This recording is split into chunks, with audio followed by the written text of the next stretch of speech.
Assalamualaikum warahmatullahi wabarakatuh.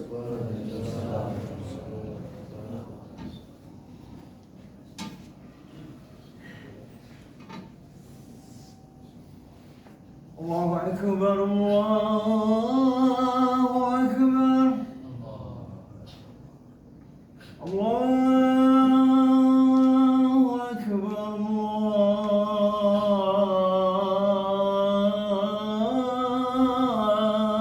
Akbar. Asyhadu an la ilaha illallah.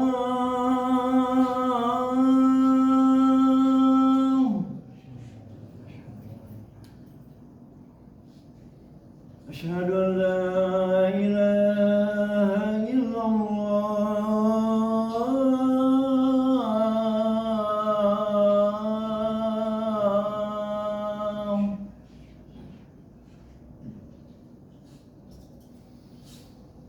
Asyhadu anna Muhammadar Rasulullah.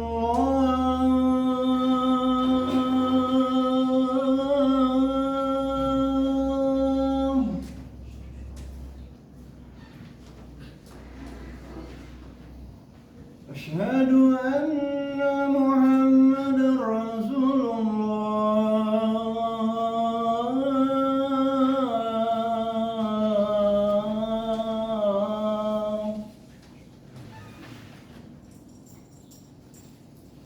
Hayya 'alas salah.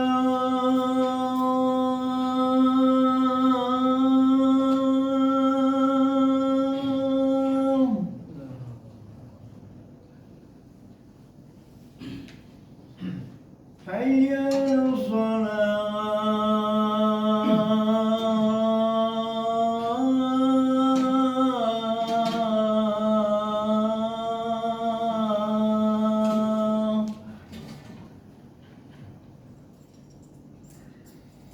Hayya 'alal falah.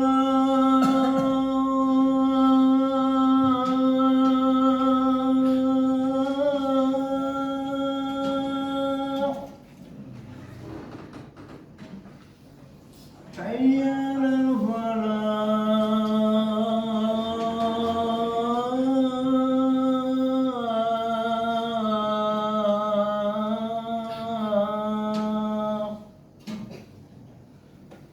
Allahu Akbar,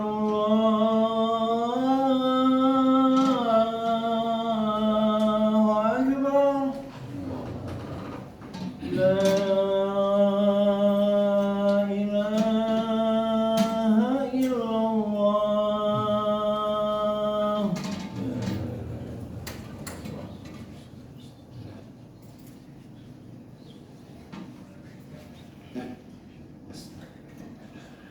Alhamdulillah. Alhamdulillahillazi nahmaduhu wa nasta'inuhu wa nastaghfiruh wa na'udzu billahi min shururi anfusina wa min sayyiati a'malina. Man yahdihillahu fala mudilla lahu wa man yudlil fala hadiya lahu. Asyhadu an la ilaha illallah wa asyhadu anna Muhammadan 'abduhu wa rasuluhu la nabiyya ba'dah. Al-mab'uts rahmatan lil alamin. Allahumma salli wa sallim ala habibina wa syafi'ina wa qarrati a'yunina sayyidina Muhammadin wa ala alihi wa ashabihi ajma'in, amma ba'du.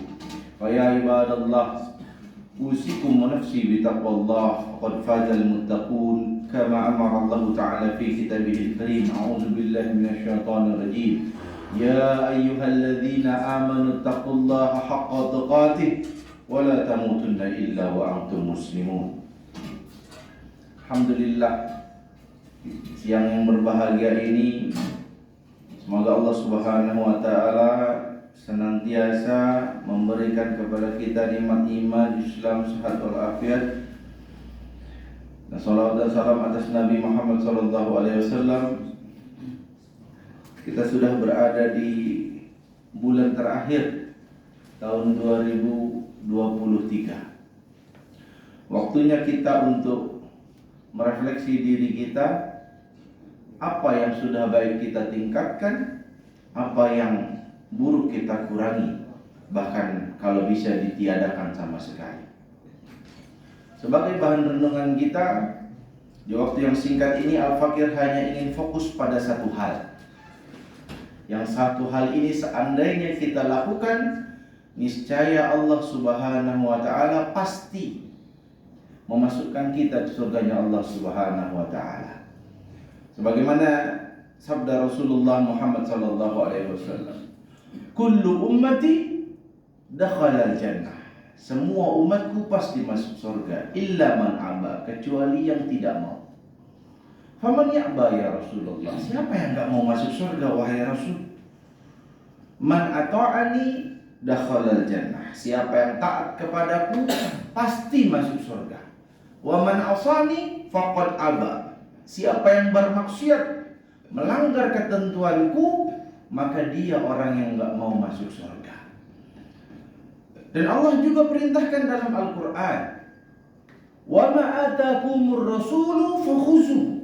Apa yang Rasul datangkan kepada kalian, ambillah. Wa ma nahakum anhu fantahu. Dan apa yang Rasul larang, tinggalkan. Dari ayat ini para ulama mengambil satu kaidah, bahwa melaksanakan perintah Allah itu semampu kita, tapi meninggalkan larangan Allah totalitas. Kenapa semampu kita? Wa ma'atakum rasul, apa yang didatangkan Rasul, fakhuzuhu, ambil. Orang kemampuannya beda-beda. Ada yang bisa ngambil ember kecil, ember gede, ada yang mungkin 1 galon, ada yang bisa kuat sampai berapa kilo, beda-beda, tergantung kemampuan. Sholat aja kita beda-beda. Yang kuat berdiri, wajib berdiri. Gak kuat berdiri, sakit kaki saya, duduk. Duduk juga gak kuat, pinggang saya patah, tidur. Tidur gak kuat, pakai isyarat. Isyarat gak kuat, pakai di kepala. Kita bayangin kita lagi sholat, gak kuat juga, mati berarti disolatin. Semampu kita. Tapi ninggalin maksiat totalitas. Enggak ada tuh ninggalin maksiat semampu, enggak ada. Ninggalin maksiat kok semampu. Ketika Allah Subhanahu wa Ta'ala memerintahkan kita untuk berdakwah dalam surah Ali Imran ayat 104, a'udzubillahi minasyaitonirrajim. 104. Wa takum minkum ummatu yad'una ilal khair wa ya'muruna bil ma'ruf wa yanhauna 'anil munkar wa ulaika humul muflihun.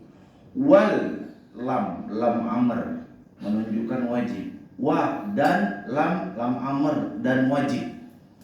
Takum minkum, kalian menjadi ummatun, umat yang yad'una ilal khair, berdakwah menuju kepada kebaikan. Jadi kewajiban kita pertama dakwah, ngajakin orang supaya berbuat baik. Yang kedua, wa ya'muruna bil ma'ruf, memerintahkan kepada yang ma'ruf. Kadang ada orang yang enggak cukup diajak, harus diperintah. Oh, dalam kaidah bahasa Arab, ya, perintah itu dari yang pangkatnya lebih tinggi kepada yang lebih rendah, itu namanya perintah. Kita orang tua merintah anak kita. Kita di kantor senior merintah junior kita. Perintah kepada apa? Kepada yang ma'ruf. Sholat Jumat. Udah wayangnya sholat Jumat. Pimpinan kepada bawahannya, itu perintah. Yang ketiga, wa yanhauna 'anil munkar, dan melarang dan mencegah dari kemungkaran. Dan ketiga perintah ini adalah urutan. Urutan apa? Urutan dari yang paling gampang sampai yang paling susah. Yang paling gampang apa? Ngajak. Ngajak gak punya konsekuensi, gak punya tendensi. Mau orang tua, mau orang muda, mau pemimpin, mau bawahan, semua bisa ngajak. Lebih susah dari ngajak apa? Merintah. Harus punya jabatan kita baru bisa merintah orang. Harus lebih tua kita baru bisa merintah orang. Harus punya kedekatan kita baru bisa merintah orang. Yang paling berat yang ketiga. Apa itu? Mencegah kemungkaran. Ngelarang orang berbuat mungkar, itu yang paling berat. Kita kalau mau jadi orang soleh, rajin sholat, ngajakin orang ngaji segala macam, bisa jadi teman kita banyak. Kalau cuma amar ma'ruf. Tapi kalau kita udah coba-coba ngelakuin nahi mungkar, bukan kawan yang banyak, bisa jadi musuh yang banyak. Kenapa? Kalau sebelumnya kita cuma soleh buat kita pribadi, tapi kalau udah nahi mungkar, itu kita udah musik hidup orang. Orang yang biasanya pulang kantor mabuk, kita larang, jangan mabuk, dosa. Pasti dia ngelawan. Siapa lu larang-larang gua? Apa urusan lu sama hidup gua? Gua pulang kantor, gua mau mabuk, gua mau zina, terserah gua. Itu yang paling berat. Makanya kata Nabi, man ra'a minkum mungkaran, siapa di antara kalian yang melihat kemungkaran, ada 3 levelnya. Nah, 3 levelnya. Pertama, falyughayyirhu biyadihi, maka wajib ubah dengan tangannya. Maksud dengan tangan bukan ditonjok, tapi ubah dengan kekuasaan, bukan dengan kekerasan. Kita jadi pemimpin, lihat bawahan kita kerjanya mabuk mulut tiap hari, wajib kita ubah dengan kekuasaan kita. Lu kalau nggak berhenti mabuk, gua pecat lu, gua pindahin ke Papua sekalian sono. Ancam yang kira-kira dia takut. Tugas kita. Kita sebagai teman, mungkin ada junior kita masih suka pacaran, masih suka zina, nonton video porno, apapun. Kita sebagai senior kasih tahu, jangan begitu, rusak hidup lu ntar, dosa. Ya, wajib. Tapi kalau kita nggak punya kekuasaan, saya kan bukan senior, saya bukan pimpinan, saya bukan orang, saya biasa-biasa aja. Yang kedua, apa? Fa illam yastati' fa bilisani. Kalau nggak mampu, ubah dengan lisan. Lisan itu apa? Bisa lisan secara langsung. Saya sih emang bukan siapa-siapa, cuma saya nggak enak aja, kasihan kalau teman saya sendiri terjerumus ke dalam kemaksiatan. Saya cuma ngingetin dunia mah sementara. Yuk kita taat sama Allah, tinggalin maksiat. Sifatnya lebih lunak dibanding yang tadi. Kenapa? Gak punya kekuasaan, tapi punya mulut. Atau secara gak langsung, kita takut nih mau nasihatin. Aduh, kalau gue nasihatin malah jadi gue kena masalah. Laporin ke pimpinannya. Ini bukan masalah cepu-cepuan, bukan. Ini urusannya kita gak rela ada umat Nabi Muhammad maksiat. Kita nih siapapun kita semuanya umat Nabi. Walaupun ada yang masih maksiat, dosa kecil atau mungkin dosa besar, semuanya umat Nabi. Jangan kita ngerasa, dia mah dosanya udah gede, gak bakalan diampuni. Siapa yang bilang kayak begitu? Umat Rasul semuanya pasti masuk surga. Pertama, orang yang selalu taat, maksudnya dikit banget, itu langsung masuk surga, gak pakai hisab. Yang kedua, orang yang masuk surga dengan rahmatnya Allah, itu siapa? Orang yang dosa tapi dosanya dosa kecil. Dosa kecil dihapus oleh wudhu, dihapus. Sholat Jumat ke sholat Jumat dihapus. Ramadan ke Ramadan dihapus. Antara sholat zuhur ke asar, asar ke maghrib dihapus. Kalau dosanya dosa gede gimana? Dia masuk surga dengan syafaatnya Rasulullah Muhammad SAW. Jadi ini bukan masalah cepu. Kita cuma nggak mau ada umat Nabi masuk neraka. Kita mau kita kumpul di dunia dalam kebaikan, kumpul di akhirat bersama Rasul, itu mau. Kalau lisan nggak mampu juga, aduh takut dah saya ngomong, ntar salah-salah malah, aduh nggak berani dah saya. Yaudah, berarti yang ketiga, apa itu? Fa illam yastati' fa biqalbihi. Kalau nggak mampu juga, ngomong kagak bisa nih ngomong, ya udah, ubah kemungkaran dengan hati.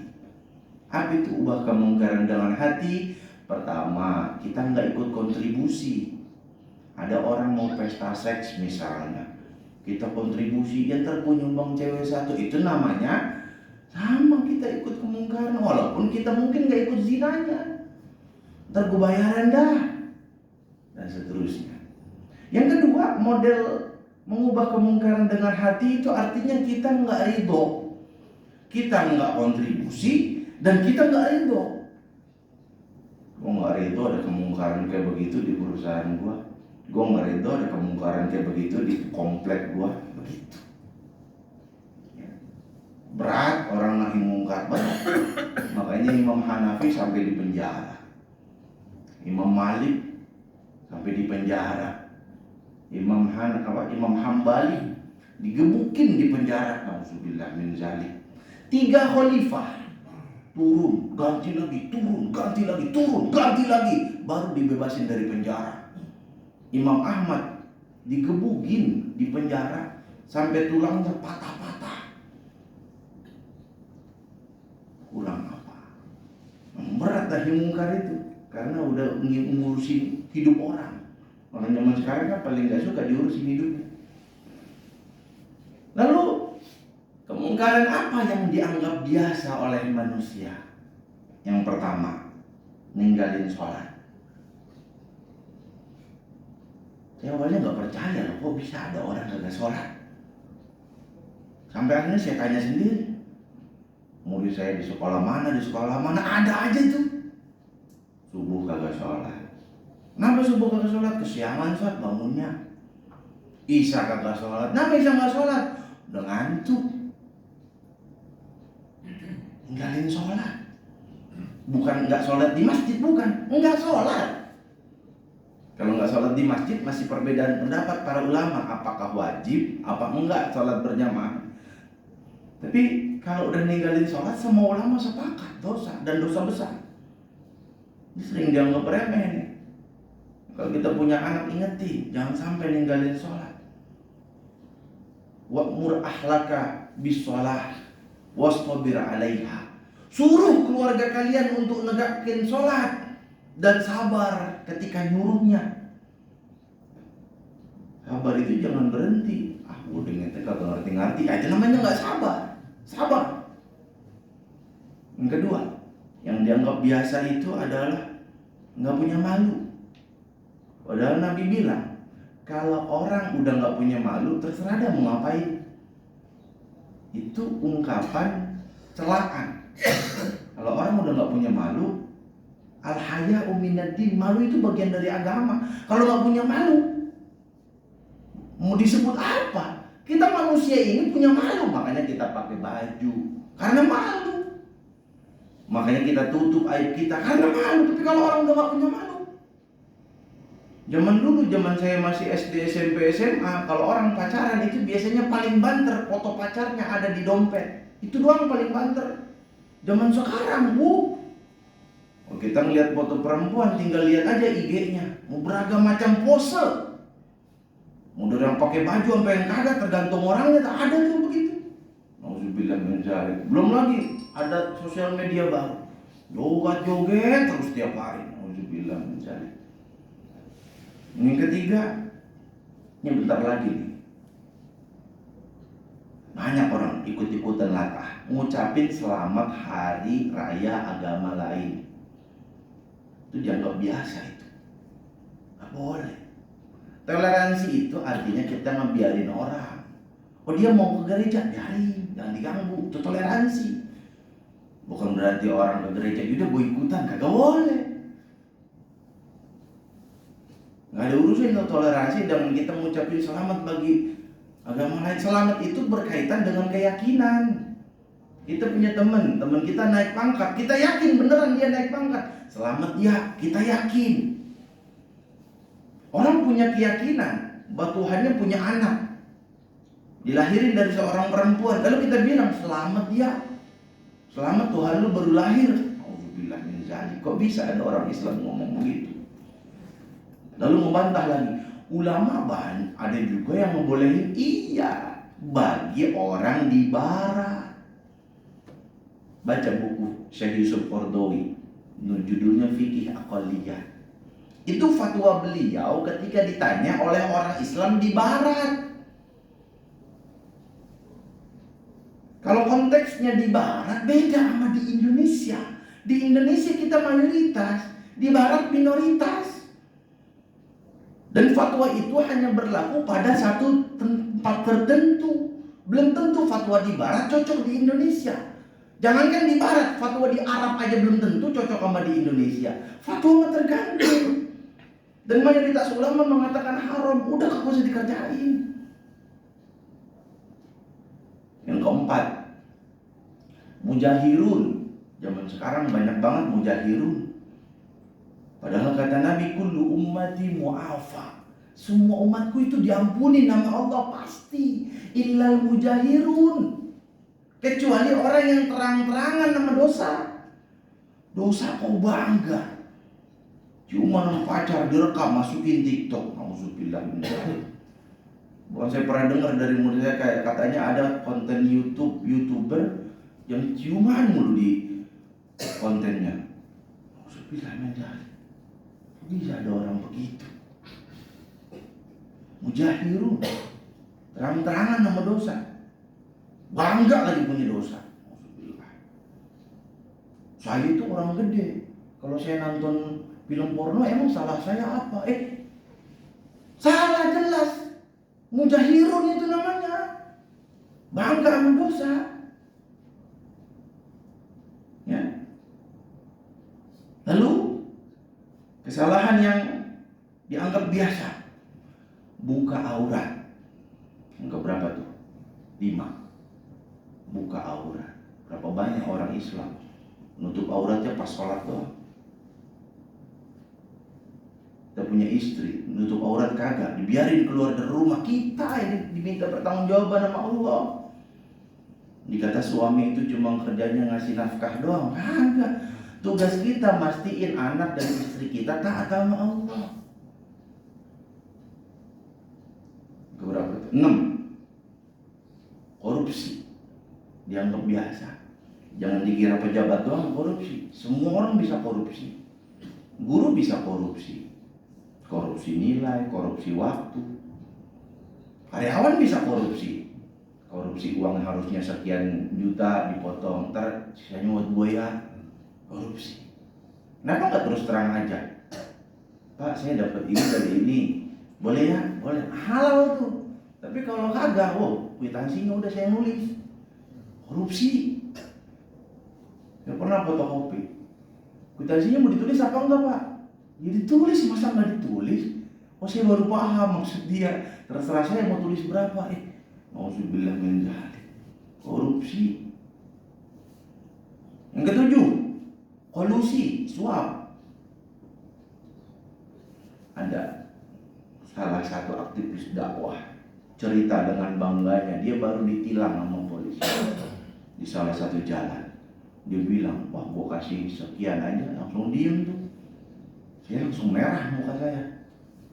Saya tanya, kok bisa ada aktivis dakwah ngomong kayak begitu? Emang kalau kamu ngeluarin duit ke aparat itu bukan suap namanya? Suap itu ar-rashi wal murtashi finnar. Orang yang nyuap, orang yang nerima suap sama-sama masuk neraka. Nauzubillah min dzalik. Kalau aktivis dakwahnya aja model begitu, gimana orang awamnya? Terus kalau saya ditilang sama polisi gimana? Ya udah, tulis surat tilangnya, datang ke pengadilan. Lah ribet. Ya kalau kagak mau ditilang, taatin aturan. Kenapa jadi ribet? Yang terakhir, yang ke-8, nepotisme. Ya, Dekat banget orang Indonesia itu sama yang namanya orang dalam. Punya kemampuan ini itu, prestasi banyak, ada bisa masuk, kagak ada orang dalam. Umar bin Khattab punya anak namanya Abdullah bin Umar. Semua sahabat, kalau nggak bilang mayoritas lah, bilang Abdullah bin Umar cocok jadi khalifah setelah Umar. Apa kata Umar? Semua sahabat cocok jadi khalifah kecuali anak saya. Kenapa? Umar nggak suka nepotisme. Umar pergi ke pasar, kok ada sapi gede banget, yang lainnya biasa. Itu sapi gede banget punya siapa? Punya Abdullah bin Umar. Dipanggil anaknya langsung. Kok bisa sapi lu paling gede sendirian? Ya saya beli biasa, Bi. Saya beli dari orang, saya kasih makan, saya taruh situ. Lah kok bisa gede sendiri? Kalau semuanya dikasih makan, kenapa sapi kamu yang paling gede sendiri? Semua orang tahu itu sapinya khalifah, sapi anaknya khalifah. Makanya bilang, gedein, diurusin. Apa kata Umar? Jual sapi itu, ambil modalnya, sisanya masukin baitul mal. Begitu Umar bin Khattab. Nggak rela anaknya jadi penggantinya dia. Nepotisme. Utsman bin Affan pernah dituduh nepotisme, tapi dibantah oleh para ulama. Kenapa? Pertama, disepakati para sahabat. Sahabat nggak mungkin salah. Yang kedua, itu yang ditunjuk sama Nabi sebelumnya. Ya, ditunjuk oleh Rasul sebelumnya. Yang ketiga, emang sesuai kapasitasnya. Bukan orang yang nggak ngerti apa-apa ditunjuk.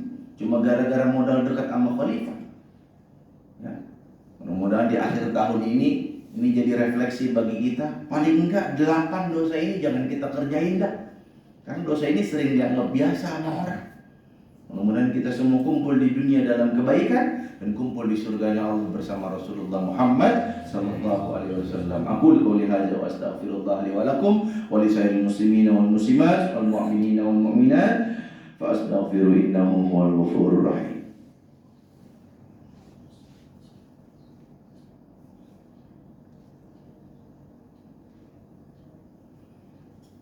Alhamdulillahilladzi arsala rasulahu bil huda wa dinil haqq liyuzhirahu 'ala dini kullihi wa kafa billahi shahida. Asyhadu an la ilaha illallah wa asyhadu anna Muhammadan 'abduhu wa rasuluhu la nabiyya ba'dah. Al-mab'uts rahmatan lil alamin. Allahumma shalli wa sallim ala habibina wa syafi'ina wa qurrati a'yunina sayyidina Muhammadin wa ala alihi wa ashabihi wa man tabi'ahum bi ihsanin ila yaumiddin. Amma ba'du fa ya ibadallah, usikum wa nafsi bi taqwallah faqad fazal muttaqun kama amara Allah ta'ala fi kitabihil karim. A'udzu billahi minasyaitonir rajim. Ya ayyuhalladzina amanu taqullaha wal tanzur nafsum ma qaddamat lighad wattaqullaha innallaha khabirum bima ta'malun. Innallaha wa malaikatahu yusalluna 'alan nabi. Ya ayyuhalladzina amanu sallu 'alaihi wa sallimu taslima. Allahumma shalli ala sayyidina Muhammad wa ala sayyidina Muhammad kama shallaita ala sayyidina Ibrahim wa ala sayyidina Ibrahim wa barik ala sayyidina Muhammad wa ala sayyidina Muhammad kama barakta ala sayyidina Ibrahim wa ala sayyidina Ibrahim fil alamin innaka Hamidum Majid. Allahumma ighfir lil muslimina wal muslimat wal mu'minina wal mu'minat al ahya'i minhum wal amwat innaka sami'un qaribun mujibud da'wati ya qadiyal hajat. Rabbana hab lana min azwajina wa dhurriyyatina qurrata a'yun waj'alna lil muttaqina imama. Rabbana atina fid dunya hasanah fil akhirati hasanah wa qina azabannar. Subhana rabbika rabbil izzati amma yasifun, salamun alal mursalin walhamdulillahi rabbil alamin. Aqimus shalah.